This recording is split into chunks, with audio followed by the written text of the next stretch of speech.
Hello friends, welcome to my YouTube channel. Ten tu nai hin schedule zule third party apps hoya hi apps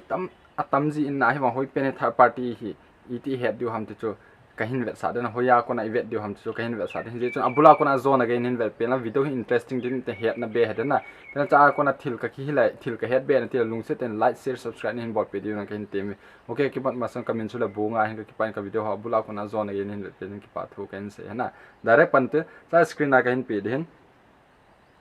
example a cha hi live a kahin bol den example a cha hi apps tam ta ma na apps tam ta la hi third party apps hoi hi koi mi chan het lo he na enong ki hello hen chu iti vet du ham ti le setting a na lu ding na lu chai ten le ep hol du ham ti le storage noile le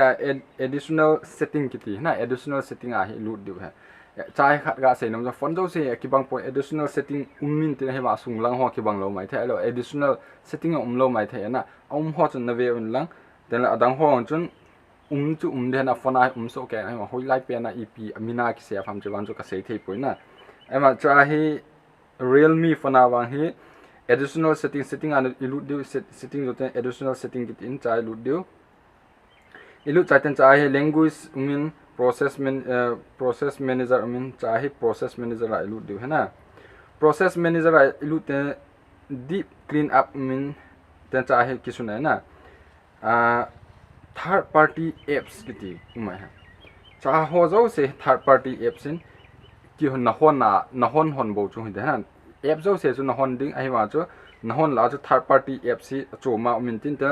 system apps kiti ha na system apps ma hi cha hi youtube message setting gmail chrome ti ho so ke ke de na so hi le permanent na cha ko na thil mo lik wa lo na ti ho chu a hin tel third party apps na hi example apps on open zo se chu cha hi hung de na abona chu hung lo de hin ai ma third party apps ma hi third party apps na open ho bo chu hung de na cha ko na he the in third party apps hoi ham na example we meet no third party whatsapp yong he a hin then studio ti a youtube studio e hon ha man ju na youtuber hon ha man chong hi a hi chu third party apps na youtube studio hi direct google a min youtube mo wa ma na youtube browser a ma hi ma e hon abai lam ga ti wa third party apps hi lo la youtube studio hi apps pa ki download ji na so he apapon hi wa ki manga hin emergency a dinga na ti chu cho hin third party apps la ya kona iga he the ti he ka hin vet sa na ki pa na bula kona zone again hin vet pe je te third party apps a kona thil tam ta chi he na cha ko na ki vian na di wa third party apps ha mana iman lo di he na nyau cha cha kha ve ni ve them khat I khat ho bu ga man ding no na bon wa ka hin tim ka ki pa bula ko na zone again hin vet pe ki pa thu ken se ki pa